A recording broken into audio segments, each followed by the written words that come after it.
Hello, dear children. My name is Verda Gold. I was born on the 10th of March, 1918. My brother Furman had to ride about 5 to 7 miles in a snowstorm after the doctor. I should say the midwife. It was a blinding snowstorm. He reminds me every 10th of March that this is what happened.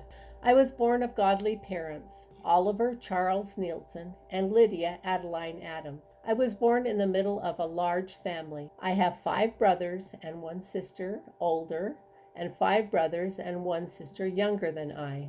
I was born in Camas Prairie, in a little community which we called Cronsville. After I was about 18 months old, my little brother Morris was born. 18 months after Morris, Vanoy was born, and 18 months later the twins Daryl and Carol were born. When the twins were born, Daryl weighed 7 pounds, and my little sister Carol was born weighing 3 pounds. She was premature and he was full term. She died when she was a month old. My mother had milk leg, which is a blood clot in your leg, and had to stay in bed. They tried their best to give her nutrition so that she could be well to care for the baby. A neighbor took Daryl and Carol cared for him for several weeks. Mom laid like that and without enough nutrition. She says that she knows that the only thing that kept her alive was that she had the kids sneak to the cellar and sneak apples for her to eat. All the doctor wanted her to have was chicken broth. Another doctor came to the house and said, "Addie, what are you doing there?" He ordered my dad to go kill a beef and feed her as much broth and beef as she could eat. She eventually got well. When my baby brother Carl was born, we had scarlet fever in our home. The doctor came to see me. He had been to the neighbors who had scarlet fever. My mom gave him a spoon to depress my tongue. Without washing his hands, he took the spoon and turned it around, using the handle of the spoon to depress my tongue. My parents felt like he had brought the scarlet fever from the neighbors to me by the germs on his hands. I was very, very ill, and he gave us shots. My little brother Carl was so sick that he laid with his head and hands on the piano bench, stiff as a board. He lay there for 6 weeks. My mother was nursing him, and to keep her milk rejuvenated, they borrowed a pup from the neighbors for her to nurse so she could keep milk for Carl. When he recovered from scarlet fever, my mother said that he cried for 6 weeks. At that time, my sister Flossie, who had scarlet fever, was left with leakage in the heart. She was sick all of her life. I didn't know Flossie really well. That's sad, sad, sad, but I didn't. I can remember her playing the piano. She loved to play the piano. She had beautiful blonde hair. She played the piano, and my little brother Carl, who was sick, would just lay and listen to her play. Flossie died when she was 19, about 4 to 5 years after baby Carol died. I remember when she died and when she was buried. A friend of ours was just a young boy, but he dug her grave all through the snow and ice. We were a sad, sad family. A good memory about this time occurred at mealtime. Everyone would take their chairs and turn their backs to the table, and we would all kneel and pray. What a blessing it was that we could all pray. We would try and get comfort at this time for this tremendous thing that had happened to us. My family was a very large and very depressed for money. The money that we had would come from cream they sold from cows. We were quarantined and we could not sell the cream. My uncle helped us. He was such a loving man. He came in and milked the cow, and he took it and sold it so we would have grocery money. I'm sure he also contributed to that. It was a cold, terrible winter. My mom was a very hard worker, trying to keep up with all of us. She had a beautiful garden. She made quilts and canned and canned and canned. My mother could play the piano and also the harmonica. My mother only weighed about 94 pounds all the time I was growing up. She worked so hard. She wore a size 4 shoe, and she was kind of round-shouldered.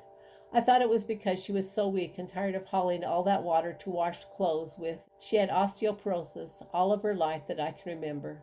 I have a picture of her, and she was a very beautiful person. She would curl her hair up in a curling iron. A curling iron was heated by a lamp. You would light up the lamp and put your curler down in there. My mom was a real fun mom. She liked to sing, and she would sing all day. She would sing songs like The Frog on the Lily Pad, Skip to My Lou, and she could just play about anything on the piano or harmonica. We got an accordion, and she could play that too. The boys got trumpets and that sort of thing, and she could play those. I really don't think I took after her. I took after the Nielsens. My dad, he worked here and there. He found a job making roads and that sort of thing. My dad worked on the Prime Bridge. It's the first rim to rim bridge in Twin Falls.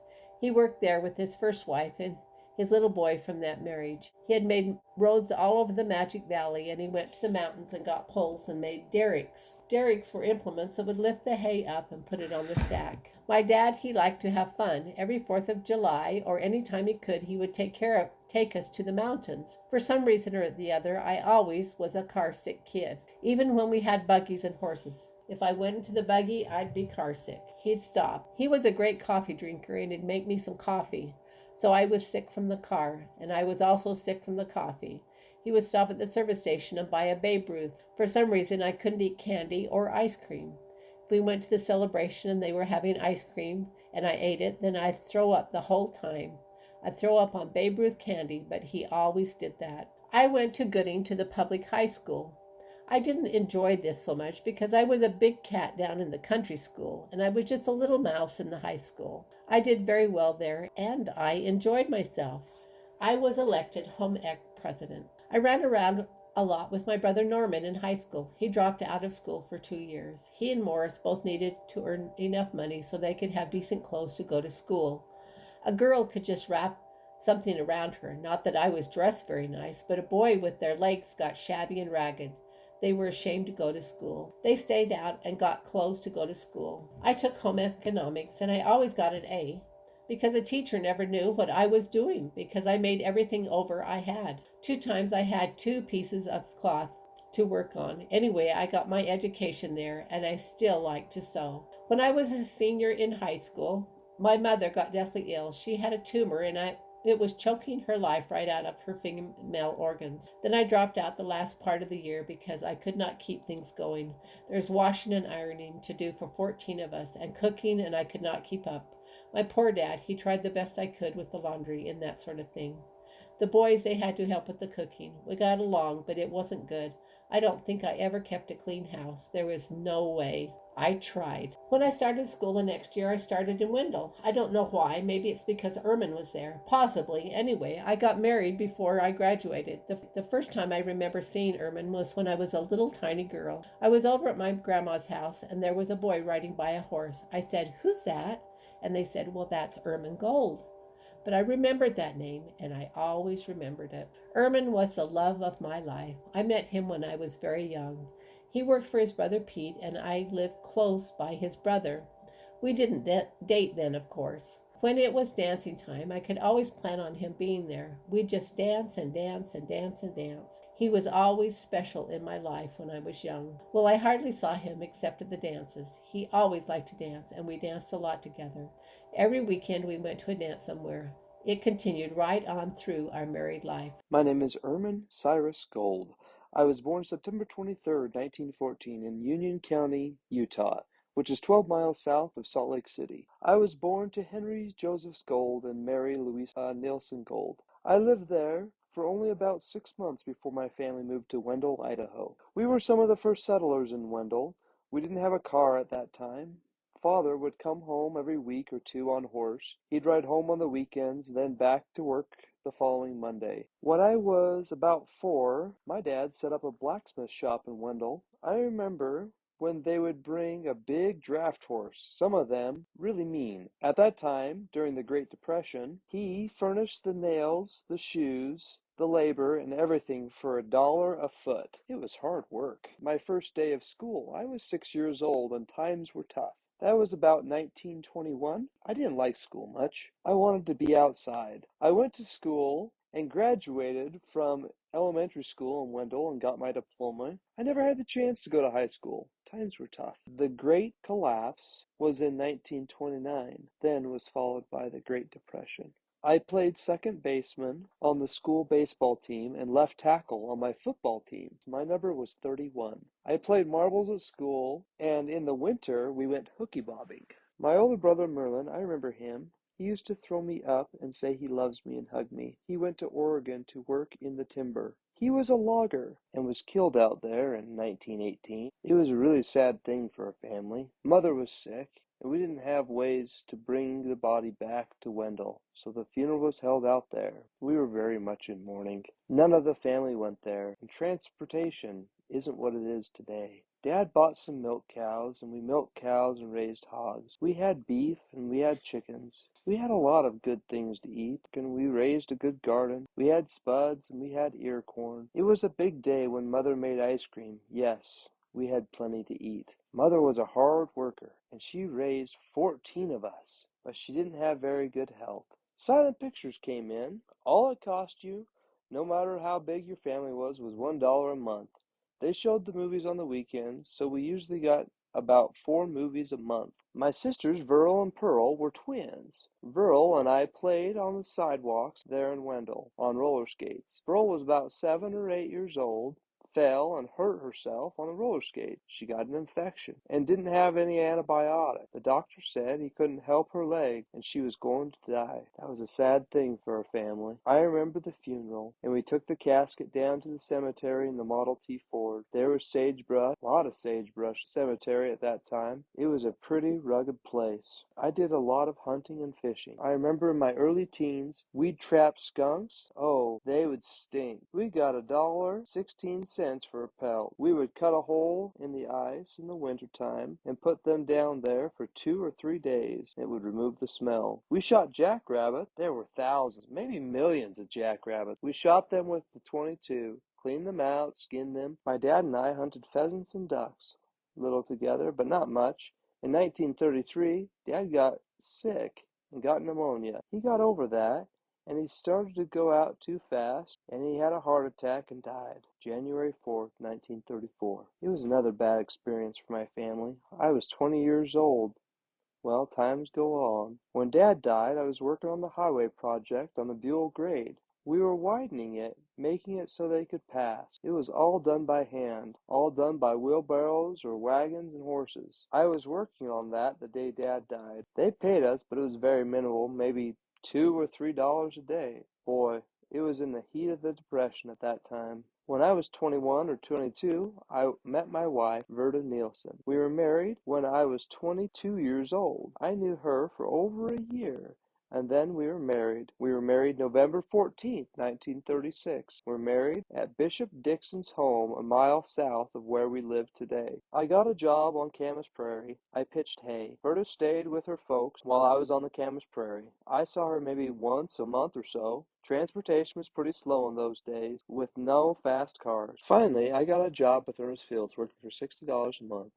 We got a house to live in, and we got our water and our milk. I worked there for over a year, and then we got a chance to come out here on the farm where we live today. That was in the spring of 1939 we moved out here. We partitioned it off so there was a bedroom in the back, and that's all there was. It was an old house, and it was up on rocks. Carol Lee was born in July of 1937. She was our first child. She was a choice little girl in our family.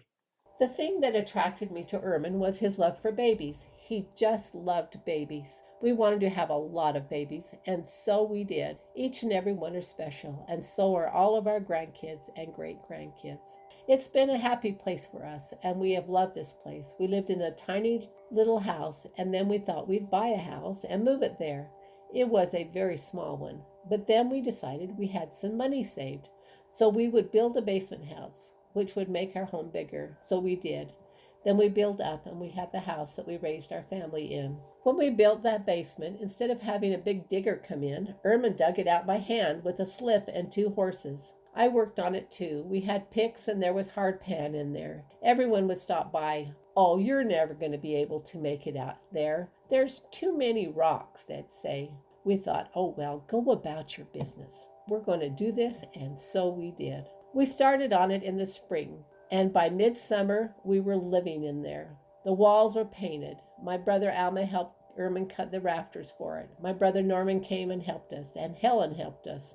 All of our family, if they came, they just pitched in and helped. We lived in the basement for about 4 years, and then we decided to build up, and so we did. Gary was born in February 1942. That was a cold winter. None of us got sick. I guess we were tough. When Gary was older, we'd go on hunting trips, deer trips, and fishing trips. It was a lot of fun.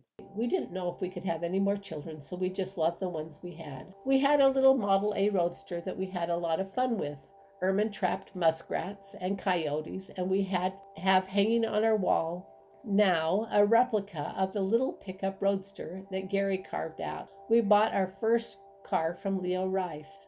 It was a new car. We saved up for the money, and it was a Chevrolet for $2,000. We saved and saved for that car and paid cash. We loved that old car, and we got a dog named Stubby. He rode in the back in the rumble seat. He jumped back in there, and when we left the ranch, he was always in the back. He was a real wonderful dog. When I became pregnant with Connie, I had a terrible time carrying her. It just went on and on and on. I'd go on a little while, and then I'd have contractions, and I'd have to lay down for most of the 9 months if I couldn't stand on my feet without a little blood. I stand up to wash dishes or something, and then you know what happened at the end? I went overtime. She was late. We called her Junie because we thought she'd be born in June. Connie was a cheerleader and ran for Miss Gooding County and almost made it. She was the best cheerleader Gooding ever had. When Shanna was born, she was born on Carol Lee's junior prom night. She was excited about that. She, of course, was a choice little girl, too. Shanna seemed like she wasn't as strong as the rest of the girls. She grew up to be strong and healthy. When Julie was born, she was caught on the pubic bone, and it took hours and hours for her to be born. She was born on Memorial Day weekend, and we were going to be going on a trip, but you see how that ended up. Julie was born in '57. Another sweet girl. She liked the outdoors. She likes horses, too. When we had Kent, we didn't think we'd have any more babies because the doctor didn't want me to. But when he was born, I remember Ermin called Gary, and I could hear Gary on the phone. Ermin says, "It's a boy, it's a boy." Gary loved his sisters, and he was so good to them. But he was thinking all the time for me what had to be done out there on the farm, and there were just all these little girls. Kent was born in '59, September 26. He always loved horses. One day he told his mom, "Mom, you dance, I'll ride my horse." We raised hay, and we raised grain. We had cattle, and we had well over 100 head of hogs. On the sidelines, I'd trap muskrats. All caught over 1,600 muskrats one fall, and we made over $2,000. That was really a lot of money. I'd skin those muskrats and feed the carcasses to the hogs. They really liked it. They put on the weight that way. We'd feed them all the meat and bones that they could eat. We got good money. We'd milk some cows and had a pretty good living. We were doing a lot better than in the Depression times. We trapped muskrats, we trapped beavers, and coyotes. I remember we'd run those coyotes down on horseback until they got tired. We got almost $15 apiece for those coyotes. Your mother and I used to go out in the spring in April to find the coyote dens. I remember one day we got 9 pups out of one den. We danced all our married lives. We took our little girls to the dances, even after they said, "Don't bring your kids to the dances."